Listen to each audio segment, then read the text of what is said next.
When discussions turn to economic philosophy's roots, minds typically drift toward Adam Smith, Karl Marx, perhaps Aristotle for those who stayed awake in class. Yet there's a quieter truth buried in medieval scholarship, a truth Western curricula seldom acknowledge.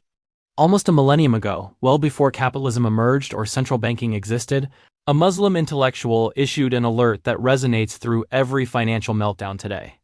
His message was clear: when currency abandons ethical principles, civilizations decay from within. Looking at our contemporary landscape, his understanding of human nature might exceed our own. Welcome to where finance, authority, and the past intersect, and where surface appearances deceive. The world of Al-Ghazali. Understanding Al-Ghazali, among the Islamic Golden Age's most consequential minds, requires envisioning a world simultaneously recognizable and alien. The era, approximately 1100 CE Europe, remains divided and impoverished, still recovering from the early medieval period's devastation. Meanwhile, Islamic civilization extends from Spain's Al-Andalus through Persia and beyond. Its urban centers, Baghdad, Damascus, Cairo, function as financial and scholarly powerhouses. Trade networks pulse with caravans transporting silk, aromatics, fabrics, and precious metals. Intellectuals debate philosophy, jurisprudence, astronomy, medicine. Markets thrive, the empire prospers, and prosperity transforms society faster than comprehension allows. Within this landscape of expanding commerce and widening inequality, Abu Hamid al-Ghazali appears. Philosopher, legal scholar, theologian, social critic. Imagine someone equally capable of explaining both spiritual purpose and monetary systems without hesitation. Born in Persia in 1058, Al-Ghazali ascended swiftly through intellectual hierarchies. By his mid-30s, he occupied one of Islam's most distinguished teaching positions. His distinction wasn't his prominence, it was his refusal to accept conventional wisdom. He observed a civilization where prosperity grew and markets expanded, yet something felt fundamentally wrong. A culture consumed by wealth accumulation, yet drifting from purpose. An economy flourishing externally while decomposing internally. The contemporary parallel requires no elaboration. Al-Ghazali confronted a question few dared articulate. What occurs when a civilization acquires wealth faster than wisdom? To address it, he examined money's very essence. Money as a moral force. This aspect surprises most Western audiences. Al-Ghazali transcended religious scholarship. He pioneered analyzing currency through moral and systemic frameworks. Where Aristotle viewed money as practical invention, and later theorists analyzed it mathematically, Al-Ghazali investigated its psychological and spiritual influence on societies. He studied how currency molds behavior, incentives, trust, and ultimately national destinies. Understanding his economic philosophy requires grasping his core conception of money. For Al-Ghazali, currency wasn't meant for worship, accumulation, or status display. It was an instrument, nothing more. An exchange facilitator. He likened money to a mirror. A mirror possesses no inherent worth. Its value derives from what it reflects. Currency operates identically. Its significance lies not in gold or silver composition, but in what it enables. Trade, construction, cooperation. Modern economists claim this insight as their discovery, yet Al-Ghazali articulated it in the 11th century, when many Europeans still equated wealth primarily with territory or plunder. From this foundation emerged one of his most crucial observations: accumulated money is lifeless money. The poison of hoarding. To him, wealth locked in containers, concealed in chambers, or buried underground wasn't merely useless, it was socially destructive. Stagnant wealth doesn't circulate. It doesn't sustain workers, finance commerce, or support households. It suffocates economic vitality. He characterized it as freezing society's circulation, a phrase that could appear in any modern inequality critique.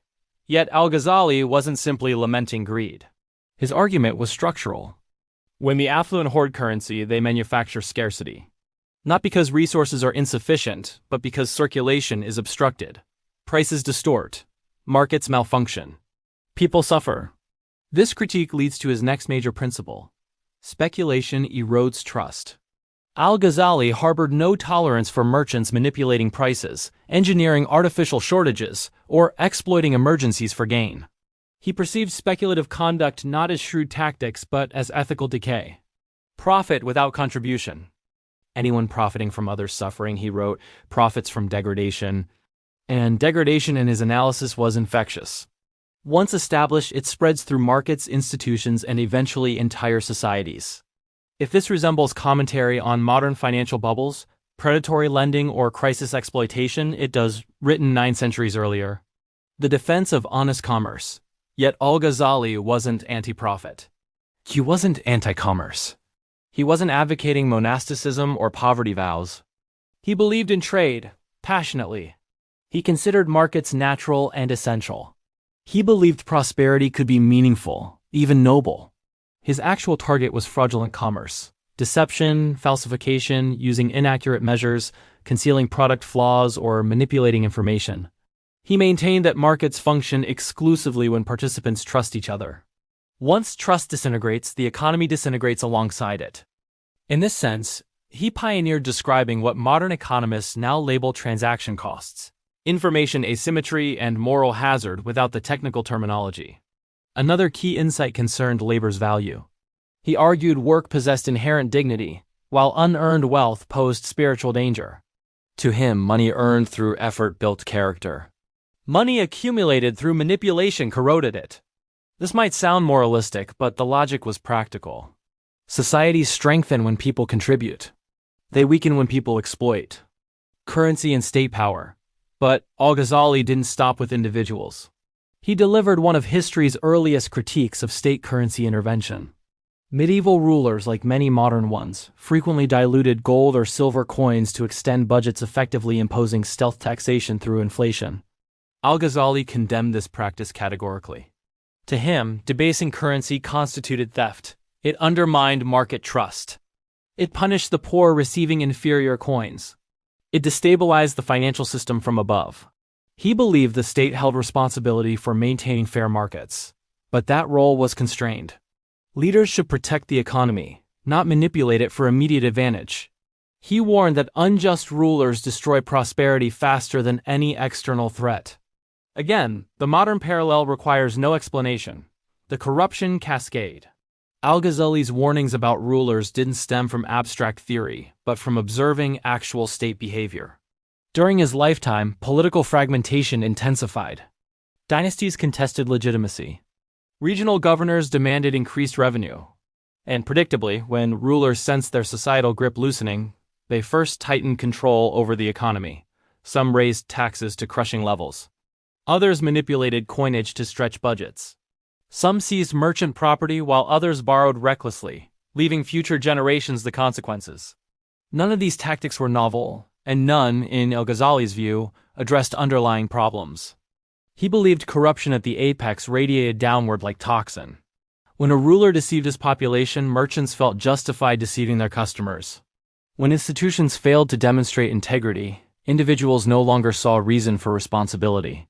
The entire economic structure, from palace treasury to neighborhood market, became a chain reaction of mistrust. His conclusion was severe but straightforward. A society can endure poverty but cannot endure corruption. Economic collapse rarely concerns depleting money or resources. It concerns trust breakdown, the invisible adhesive holding every transaction, every contract, every currency, and every institution together. When that trust erodes, even the wealthiest nation becomes vulnerable. Currency as belief system. From this perspective, his currency ideas make sense. To Al-Ghazali, monetary stability depended entirely on honesty. Coinage debasement diluting gold or silver content wasn't merely poor policy. It was fraud. It was betrayal. A ruler tampering with currency wasn't being strategic. He was stealing from his population in increments. What appeared as minor alteration to a coin's purity was, to Al-Ghazali, financial decay's beginning. He predicted that if states manipulated currency excessively, populations would eventually lose trust, abandon local coins, and adopt stronger foreign currencies instead. A millennium later, these dynamics manifested in Weimar Germany, Zimbabwe, Venezuela, Argentina, and every modern case where people flee their own currency because they no longer trust its backing promises. Meanwhile, 21st century inflation debates and anxieties reflect exactly what this medieval scholar understood. Money is ultimately a belief system, and once belief disappears, the system ceases functioning. The human element. But Al-Ghazali's financial perspective transcended currency and taxation. He understood something deeper about human nature. People hoard from fear. They speculate from greed. They cheat when they believe they'll escape consequences. They manipulate money because money allows manipulation. They rationalize unethical profits because others do the same. And when a society reaches the point where exploitation becomes normalized, collapse is already underway. This belief guided one of his most powerful insights: you cannot repair an economy without repairing the incentives shaping human behavior. Laws matter and markets matter, but behind them all are people making choices driven by emotion, ambition, fear, and desire. Unless a society's systems align those incentives toward productive, honest behavior, the economy will drift toward corruption, instability, and self-destruction. This explains why Al-Ghazali emphasized wealth's moral dimension so strongly. To him, wealth without responsibility wasn't just spiritually dangerous, it threatened the common good. He believed wealth wasn't inherently harmful. It was simply incomplete without purpose. A society strengthens when individuals contribute more than they extract, when accumulation drive balances with elevation duty. But when wealth detaches from social responsibility, when profit pursuit ignores community welfare, the system becomes brittle. A selfish society eventually collapses under its own weight. And once it collapses, everyone pays, including the wealthy who thought themselves immune. Civilizations rise when people understand balance. They fall when that balance breaks. Modern echoes that brings us directly into today's world. A world where Al-Ghazali's insights feel less like medieval philosophy and more like a diagnostic assessment of our current era. We inhabit a global economy where money moves faster than meaning, where wealth inequality approaches levels unseen in centuries, where markets frequently reward speculation over contribution, where institutional trust declines annually, where inflation quietly erodes purchasing power, and where financial bubbles expand, burst, and expand again with predictable regularity. Everywhere, there are echoes of the very problems Al-Ghazali described, playing out globally. His hoarding critique mirrors today's debates about billionaires' offshore accounts and concentrated wealth. His speculation warnings resemble concerns over housing crises, cryptocurrency volatility, shadow banking, and predatory markets. His manipulated currency condemnation strikes at today's monetary policy debate's heart. And his belief that trust forms prosperity's foundation explains why nations with stable institutions, honest courts, predictable regulations, transparent governance enjoy stronger currencies and more resilient economies. What strikes contemporary readers is how little has changed. Technology differs, markets move faster, scale is global rather than regional, but underlying human behaviors remain identical. Al-Ghazali would likely examine our current system: runaway debt, speculative frenzies, widening inequality, political gridlock, institutional mistrust, and say exactly what he wrote 1,000 years ago: where justice is lost, prosperity cannot remain. The uncomfortable truth. It's an uncomfortable reality. Economies don't collapse because calculations fail. They collapse because people within the system stop trusting each other.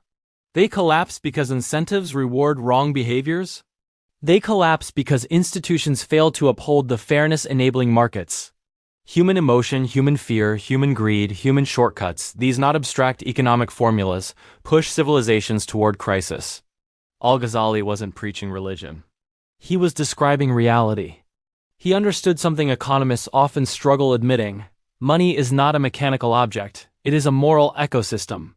And when the moral framework disintegrates, the financial system follows immediately. Why this matters now, that's why his ideas matter today. In an era defined by record debt, speculative excess, institutional mistrust, and financial anxiety, his central message becomes a survival principle. If money becomes detached from morality, the system will eventually break. Understanding that idea isn't just financial education, it's financial protection. Because history doesn't repeat. But if you don't understand it, it'll crush you all the same. And if this gave you a new perspective, hit subscribe. History has the answers, and I'll show you where to look.